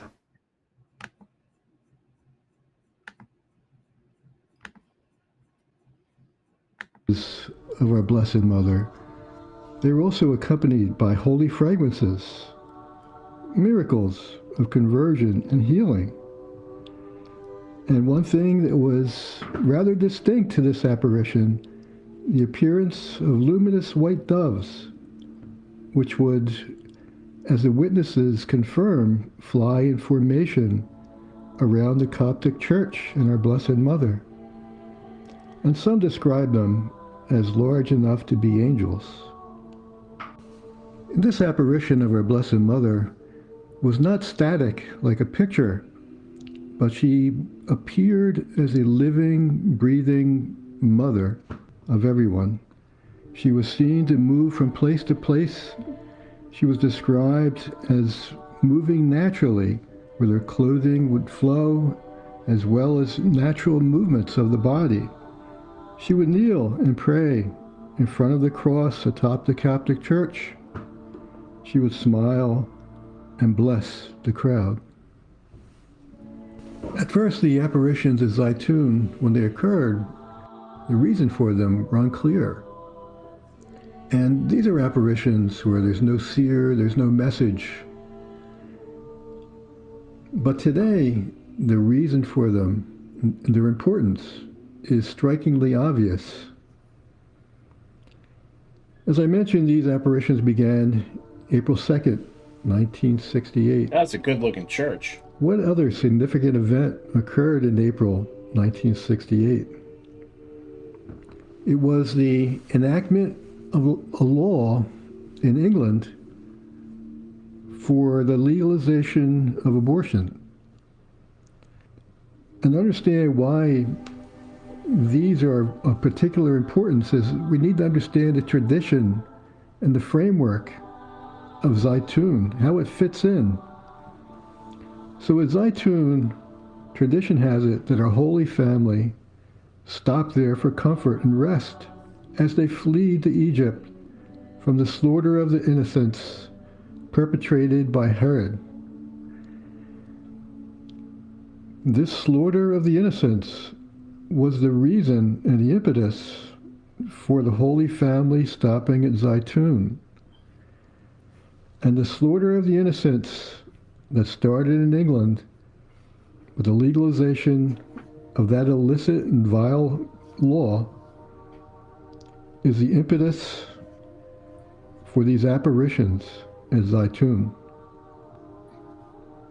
And as we know in history, this law did not stay just in England, but it spread throughout the world and to many nations. Next would be the United States in 1973, which would do the same. Unfortunately, they were not satisfied with enacting that despicable law in their own country, but they used their influence to spread this iniquity throughout the world. You see, that person was kissing his hand. That was a president of Egypt who was a Muslim, and he just got over the 6-day war between Israel, Egypt, Syria, and one other country. I can't remember which one it was, but they lost the war, and immediately they blamed the Coptic Christians for informing on them. And that's why they lost the war. They lost the war because Israel was better at fighting than they were. That's why they lost the war. Israel's been always pretty good, and they're not pussies. No, they're ruthless, and they fight to win, and they just like when they attacked Iran recently. So they went and blamed the Coptics, who, by the way, the most Christian country in the history of the world was Egypt. Yes, I know. They actually the first people in 10,000 years, basically, to push away the Egyptian religion. That religion was there for almost 10,000 years. And they pushed it away, and they successfully did that. Yes, and they were a Christian Greeks didn't country. do that. Yes. Yeah, the Greeks didn't do that. They just adopted the Egyptian religion themselves. Even though, Alexander the Great, hence Alexandria, was pretty much defeated that country. And they placed in Cleopatra and the other Ptolemene, who are actually Greeks and not Egyptians, as kings and queens. They didn't convert the country to their religion, but the Egyptians were and now they have only about 10% of the population is now Christian, the Coptics, which is a form of Orthodoxy. Right. And the church right next to my house is a Coptic church, and they just keep moving here. During the Biden administration, they wouldn't let them come unless they were Muslims. So they let them stay there and get slaughtered. So they shut off their visa program because they come over here legally because they're Christians. You know, the rest of the Muslims can come over here illegally and just be shipped to some place, and then they start voting. But now that our current president, is here, Trump, they are now allowed to come here, and there's more and more Coptic Christians moving here all the time. But that is a sad story for them. The reason this is important is that when this aberration showed up, they decided not to slaughter the Coptics. They were going to kill every Coptic. So it wasn't just about abortion. It actually stopped the slaughter of the Christians. I'm this is an impressive one. It's weird. It's probably one of the best examples of a non-corporeal being. I wish it was more modern. I guess in the time frame of incorporeal beings, it probably wasn't that long ago. No, I meant so we could get better footage of it. I looked and looked. I mean, I put in my best effort to try to find videos of weird apparitional things, and it's just very difficult. I mean, I tried in interdimensional beings. I looked at ghosts and demons, and there's some bullshit, like a lot of fake shit that is scary but isn't. I don't buy it. And there's this. That's basically the only really good example. And this to me is very obvious, or it seems to be not an alien craft. This doesn't look like a vessel of any kind. It very clearly looks like a ghost. Yeah, it's and it's impressive, and millions of people have saw it, and there's thousands of pictures of it, and the government, being Muslim, tried to poo-poo it and make it go away, but they couldn't. And they believe in Mother Mary also. They believe that she was the most virtuous woman ever to live. I don't know why they believe that, but they believe that. And well, they also believe in Jesus and Moses and all that stuff. The Muslim religion is a strange one, to say the least. It's confusing. It's confusing because one minute they're saying that he is the Word of God, Jesus. He is the one who speaks to us. He is the one who's going to judge us, but he's not the Son of God. So that dichotomy, that's the thing. I don't even understand how they can believe both things at the same time. It's because the people aren't very well read over there. The other thing that I see a lot of in the regards to the Islam is there is seems to be a lot of evidence to support the idea that whatever cleric was in power, which I would argue is also true for the popes to a degree, it is modifying the scripture. It's a bunch of clerics doing whatever they had to do and modifying their scripture to fit whatever need is of that time over the last 1400 years. And that it's not very unified. There isn't really a solid one long canon. There's no Quran. There's no one Quran, by the way. Correct. The Quran was originally written down by one man, and it was much longer than the one they use. And then after that, they decided that each one of their sects went and decided what part of the Quran they were going to keep. And then they just completely rewrote it. It doesn't even line up with the original at all. And it's not even like with the Bible. You can see the Old Testament. You can see the copies from 2,000 to 3,000 years ago. You can see that they're similar. They're all very similar. But that's not the case with the Quran. It's very stratified, and they don't agree on anything. Yeah, and that's why they kill each other. Yeah, and they kill each other over it all the time. And Not that that didn't happen. We had a period of time in the Christians where the Catholics were slaughtering everybody. But compared to them, it was, very, very conservative stuff. There's always the concern when it comes to religions, in my mind, no matter which one it is that the water has been muddied by humankind. And Yeah, sure, of course, but I also believe that that the Holy Spirit will make the documents, which, if you look at them, they're very similar to the ones that are originally written, come back. Just like they're having a big push now that the what is it? The King James version of the Bible, for example, is they're going back and correcting things to make it more orthodox because they got a lot of things wrong. right, and I argue with people all the time about that, and because I have seen a guy who he's a translator, and that's all he does, and he works for the Vatican, and he basically has said that the King James is it's garbage. And the thing is, I'll give you an example. They'll say that Jesus is the only Son of God in the King James, but the actual definition was he's the only begotten Son of God.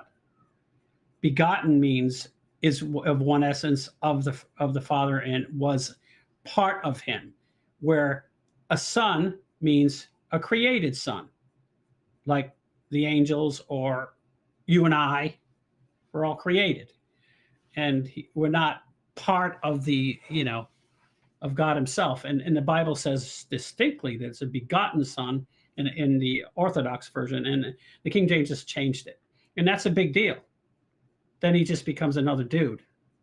And it's just little things like that where they just, for convenience, not necessarily nefarious, but for convenience, they just, put it together. So Unfortunately, I believe that there's always some sort of, I don't know what it is, but I believe a lot of the changes were for political reasons, and we won't say nefarious. And my hope is that with AI, which is one of the few things it does do well, is that if we could compare all of Christian religions, and all of the documents ever written on the subject, and find all the commonalities and all the discrepancies of all of them, and boil it down to the cleanest version that we could come up with, I think that's a good use for AI. And I would even go a step further and say that we should do that as a commonality for all religions, because I actually believe that all of the religions have some initial root. If there is really only one God, then all of the religions have to be perversions of one real true doctrine. And I would be curious what the commonalities, let's say, in Buddhism and stuff like that are. Because as an example, they all see. There's one difference, but go ahead. You go ahead. They're like, as an example, in the Old Testament, and every religion has this, is they'll have a flood myth, like a Noah myth, and a lot of them have a similar story to the Ten Commandments and that kind of thing. I just wonder. It's because I believe that we have a piece of God in us, and we have a general morality, if we don't have some sort of screwed up brain, where we understand good and evil. And so when people examine these things and they talk to themselves and think of what's evil and what's good, the modern nihilism is absolute nonsense. Deep inside, people know that hurting children is bad. They know it's bad, some people, and they do it anyways, but they know it's bad. And it's not just because of what other people think. They know it's bad. And for the Ten Commandments are was set out basically for the Jewish community to understand in the end that they couldn't hold up those commandments, that they could try as hard as they could, and they were going to break them and fall short of God, and that to have a one-on-one relationship with God was more important than following laws. You should try to do it as best you can, but you're going to fail. And that's the message of Christianity, is you're going to fail. And you need someone to redeem your sins, because basically we revolted against the Creator, and that's what they believe. And it was just proven to the Jews in the long run that they could not keep the law, and that they would break the law, and that they would lose their covenant and lose their position as their favored people, and they did. And somehow they keep hanging on to that isn't the case. They lost Jerusalem. Their temple was thrown to the ground, and was scattered to the four corners of the earth, and it happened. And that's called morality. And you have to have some humility and realize that you're going to make those mistakes and to forgive other people. And that's the biggest message of Christianity, is to forgive. And it's hard for everyone to do, and everyone has a problem with it. But this kind of stuff where you see actual, and there's tons of it. I mean, I could go on and look at hours and hours of these pictures from different angles. This wasn't just a single picture from one Arab guy.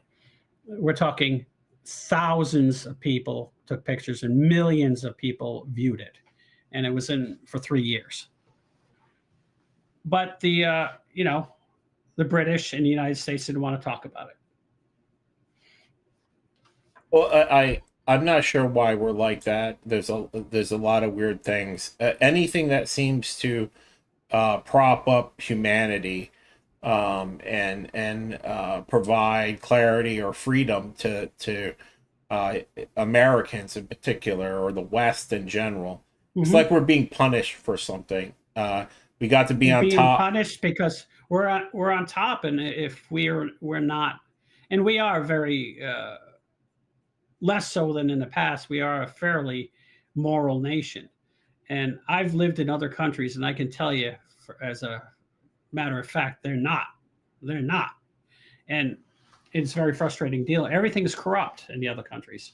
You have to bribe a bunch of people just to get anything done. And I understand that it happens a little bit in this country, but not to the extent that it does in Europe or South America. You can't even imagine until you've lived there. I mean, if you want to get my car inspected in Germany, I had to bribe the person inspecting the car, otherwise they were going to flunk it every time. I had to give them money or give them some alcohol underneath the seat. That was expected. That was part of their salary. And now, if that was someone was caught doing that in the United States, they would, for a government, certification, they would go to jail if they got. Well, not these days, but I think it's coming back. I think it's coming back. For a little while, there was people who were just above the law because they were damaging our country, and they were being rewarded for it. Fail your way to the top. Lie your way to them. Definitely seemed that way. Okay, so I have a final piece here, and we'll just speed through it. I don't have any real evidence of it, but and you and I have talked about this, that a fourth possibility is that it's all a 3D universe, I guess, and there is no 12th dimension type thing, and that spirits are part of the three-dimensional universe, but we're all made, and the whole three-dimensional universe is essentially consciousness is the medium of where everything is constructed from. And in my opinion, this solves the hard problems by making the mind the fundamental component and not matter. And so that explains where things like when you mush a bunch of shit together, some chemicals and some water, you get a human being that thinks. It unifies a lot of these things that you might see, whether like if you take DMT or whatever, you'll see these entities, you see ghosts, you see this thing that we were just talking about, and they seem to be non-physical. If they're disembodied consciousness, then that could explain what it is. And it also kind of unifies at the quantum level. Is a lot of things, when you look at them, they collapse only when you see them, and when something conscious looks at them, then they become essentially real. And so that lends, in my mind, that that the universe derives from consciousness, not from matter. And so these non-physical beings are just beings that do not have a meat case. And so they could be interpreted as angels and demons, or God and the devil and all that, all in between. But at the same time, you could also have physical aliens with souls, and they're just like us. I don't believe that everything in the universe has to be evil or per se good, that there could be a bunch of things just like us existing out there, which in my opinion were a meat suit with a soul. And so and that soul is essentially the consciousness, or the sum of our experiences, potentially this one lifetime, but some people believe it's a series, that our souls are immortal. They keep coming back until you learn your lesson, that, to be a better person, I guess. And so I actually like this idea a lot, is that, it doesn't seem like a very good idea to give human beings only one chance to figure it out, because we're not that bright. And so that's kind of the idea behind it. I don't want to spend too much time on it because... Well, if you were a deity and you wanted people to learn how to get things right, would you tell them they're going to have unlimited chances? No, I wouldn't tell them, but I would. I would also. I wouldn't build something if the soul is very important.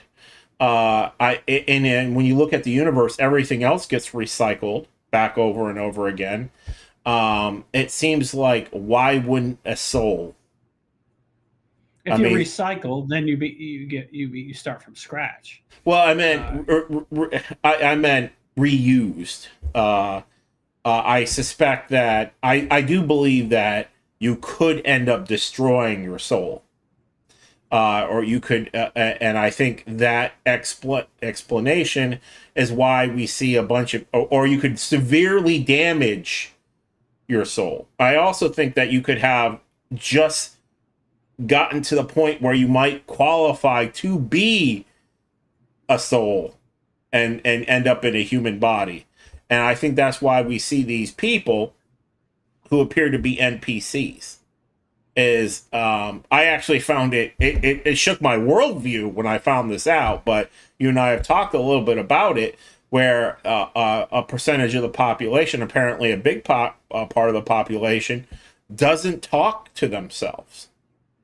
But now that yes, I've seen, and I think that has something to do with how conscious they are, or maybe they did sell off part of their soul and damage it in some way, it's I don't know, but yeah, we had people that we know that when they heard that someone else actually has an internal dialogue, they said, "What is the matter with you? You crazy? Talking to yourself?"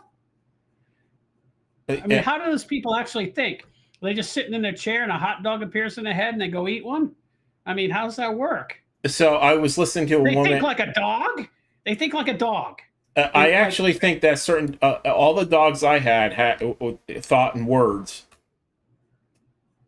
I taught them. They knew. I was watching this video. It was actually on the Timcast thing, and he played a video of a woman who said that even when she imagined anything, even when she reads, she doesn't hear any dialogue. It just gets in there. When I read, I hear a voice. I mean, I can a lot speak. of times I even comment on Like, it. I'll be like, I hear the voice on it. I don't agree with that at all. That's a then stupid character. I my wouldn't mind do is that. Go ahead. my mind is so stupidly active that I'm talking to myself. I'm playing music in the background and playing a movie in my head. Right. And it's like, and I don't understand why other people aren't like that. I knew that other people all my weren't. kids are like that I because knew they're other related people, to me. But I knew other people weren't like that. Dad didn't have a movie playing in his head. I asked him. He told me, never had a movie play in my head. He said, why would you do that? It's wasting time. Yeah. Yes, he said he would imagine music in his head, and he could remember, and that's why I don't think I. It's not that I'm tone deaf, is I can't for whatever reason imagine music. I have been working at it very hard, and I've gotten like the littlest smidgen of it going, and it's taken a lot of effort to try to imagine music. Now I can't plan a damn thing, as you know, and I can't come up with a plan and follow through on it.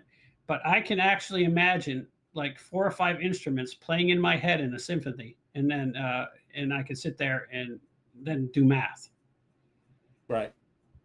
So I actually can't do anything. Like you plan much better than I do. I can't plan. Right. Because I think I'm constantly playing crap in my head. And I do that. It's not that. It's just you just have a certain weakness. Like if music plays, not movies, like if they have something visual going on, it doesn't bother me. I can still do it. But if somebody plays music, it turns my brain off. I can't I have to turn off music in order to think. It's just something about how your brain is wired. It could have been oxygen deprivation at birth, who knows? It's your genetics. 45 different 5 or 6 concussions that I've had, things like that. But like I do know when I took acid, and I've taken mushrooms, I can then imagine music, which then gave me the ability to stay on key. I can't imagine what I'm doing next. I have no idea. Like when I hear music playing, I know what to do. Then I can sing on key. But if you take away the music, I can't even remember the words. They just go away. Boom. Gone. No song left. Can't remember the artist. I remember the note, the key, how it starts, the whole thing. Yeah, no, I don't. But I'm very visual. I can close my eyes and see a whole scene and draw it. Well, then I think like they actually tested older individuals. They had problems smelling and they couldn't smell for 10 years. They gave them a little bit of mushrooms and they could smell again. So it's just the neurotransmitters working. For some reason, your brain shuts it off. Who knows why? It's not that you can't do it. It's just not. It's weird. Like I said, when I have a hard time planning. If I start planning things, I get frustrated. That's why you need your little brother. Big things. I mean, planning strategy and things like that. I'm not Trump. No. I am not. We Trump. agree. He has this magical ability to keep track of everything he's doing and put pressure on everything at all times. Well, like if you just, and this is way off the subject, but since you brought it up, in the cabinet meeting, what I was noticing, and I find this remarkable, and this isn't like he's remembering what his kids are doing, and he's got 3 kids. He's got a country, and Marco Rubio brings something up, and Trump knows about what's going on with him, and then Pam Bondi brings something up, and Trump knows what's going on there. I've watched political figures, Obama, all of those people, and something would come up and they just wouldn't know. Their underling was doing something and they didn't. The guy at the top just didn't know. Trump knows. He knows what they're doing, what he wants done, where they're at, what he expects, where they're at, what their expectations are, what's coming up in there, and he's got And all their kids' names. yes, and that's that level of management, I guess, and understanding of people is truly next level. He's people can say he's a moron and whatnot. It's a superpower. Yes, it's beyond anything I've ever seen. I'm actually a fairly good planner. I have always been able to manipulate things to work out to my by having a internal good plan. But I if I had to dodge and weave, I knew where I was going. I've never and Dad was like that. Dad could do that. He's like. He's got to be at least several orders of magnitude better than anybody I have ever seen in any business. You take Jeff Bezos and Elon Musk and multiply them, and that's this guy's level of planning. It's stunning. And you know, he's an old fart now. What he must have been like when he was 50, crazy. And it's like he's playing with children. His opposition are not even in the same league. He's crushed the Democrats. He's probably the numbers that I'm seeing, both in terms of voter registration, polling for the Democrats, that there isn't a single thing they got going for him right now. And then he's got everybody being redistricted. I heard that that black lady in Texas is out. Yep. And so it's that black man who had the cane who disrupted Trump's speech. Yeah. His district is gone too. So, I mean, and these are all things that he's doing. Like I hear like what he's going, because he's concerned about, 2026 and losing the House. So he's going to have what do they call it? Not a convention. He's going to have a Republican convention. It's never been done midterm. And so he's going to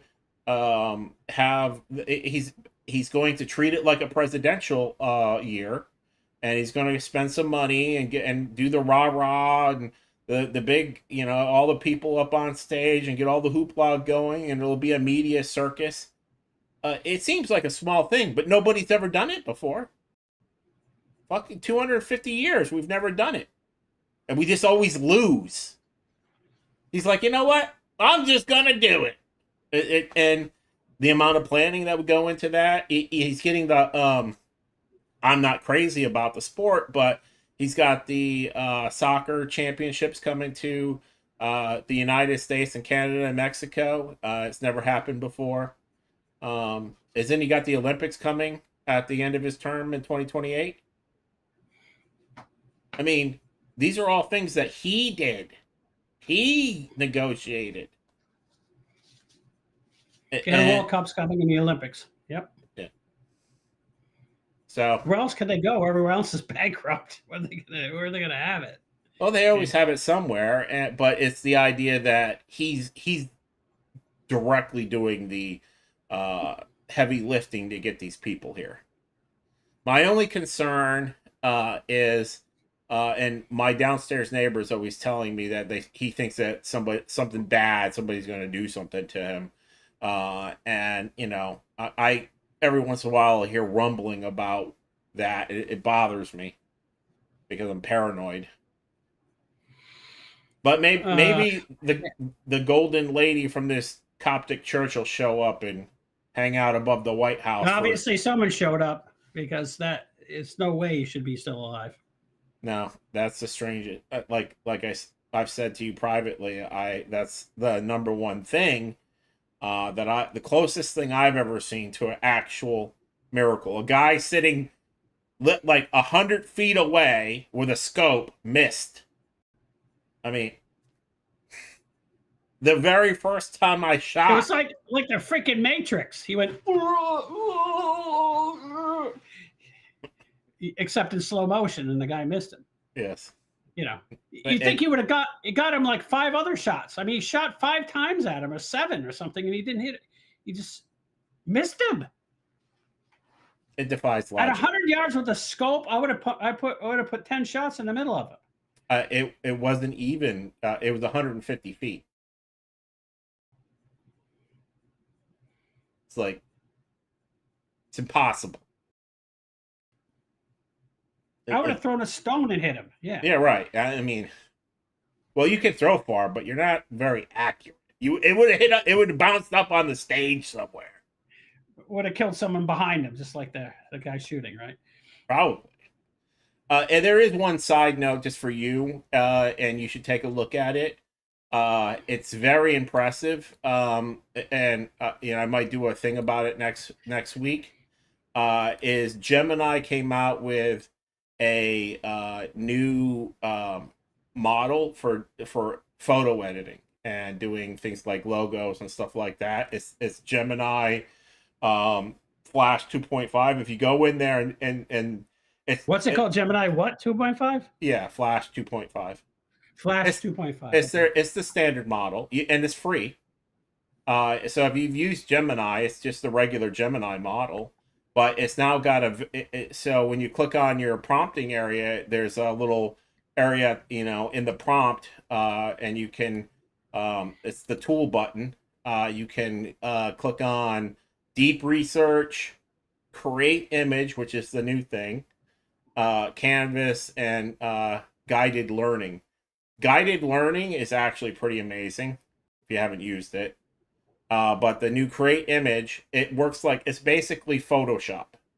You can drag your shit in there and be like, add a logo. Make it it's literally this good. You can take a picture of yourself and be like, it's like a head-on shot. You can say, I want a side shot, and it will do a very, very good replication of you from the side with just one image. It doesn't have the side image, but it can do it. You can change the type of time of day. You can. It does audio to audio dialogue, native speech generation, URL context. So you just throw in a picture, and you can link all this other stuff to it. It's amazing. I see it right there now. Yeah, you should probably. And I worked up a website for the Abundance Cast. It's actually, if you go to the YouTube, I added the URL to the Abundance Cast description. It's not done. It's like partially done, but it's up there. And for everyone out there, if you guys could take a look at it, maybe give some feedback. Do you have anything else to add for the show? You've lost, for some reason, you've disappeared. There's no audio. I think that there's you and your crazy audio. You switched windows and it falls. You're back. Hello. You're back. All I did is click on the same audio thing again. It was already clicked on, and it starts again.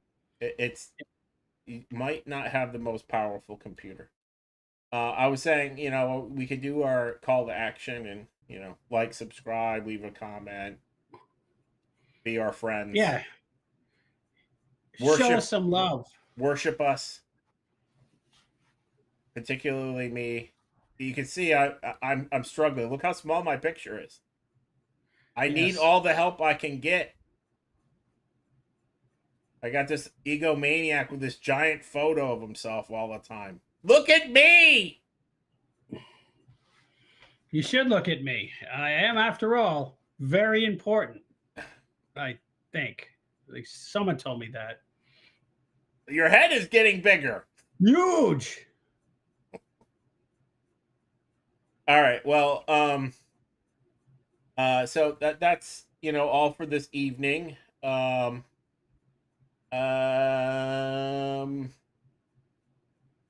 you busy on Sunday?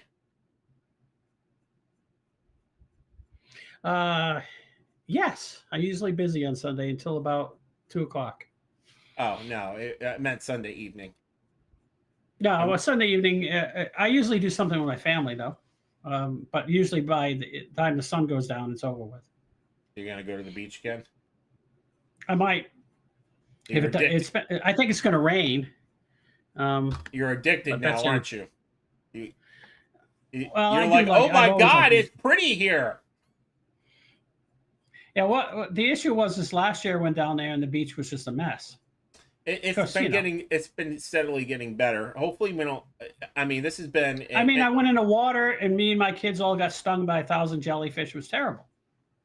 Yeah, well, and there was all the storms and everything got churned up because of all of that. Yes, everything got blown in. All the jellyfish. But you know, my whole seaweed. theory about the hurricanes only hitting us when Democrats are in power. It's getting pretty late in the season. If we get 4 years of no hurricanes, it's pretty much definitive. Well, 4 years of no hurricanes is bad, though, because then the Gulf of Mexico and the Caribbean gets super hot. And then we're going to get some horrible ones. And that's what happened with Andrew. We didn't have any all year, and Andrew showed up and this cut friggin' Florida. Well, we actually had a huge one. It just didn't come into the Caribbean. And there's technically, I thought there was a tropical depression out there. It just never went. Well, we had two hit here, but they were just tropical depressions. We've had two that started in the Gulf of Mexico about in the middle, 200 miles out, and then hit Pensacola and then hit Louisiana. Yeah, we've had two of them. A lot of rain. We've had a lot of rain this year. Yeah, and that's more my speed. I don't mind the category 1s and category 2s, even when they hit you direct, they're nothing. It's when you get these category 3s and above, or category 5s, that's they're just horrific. I mean, they just, once they get inland, then they drop, 5 feet of rain. Well, where I live, once they slow down, the water, the storm surge from the storm was just insane. It was, I mean, I'm 25 feet above sea level, and it was almost to my house. There was waves on 41, literally. Like, yeah, waves. It was like when Katrina hit Lake Pontchartrain, and they had 25 feet of storm surge there.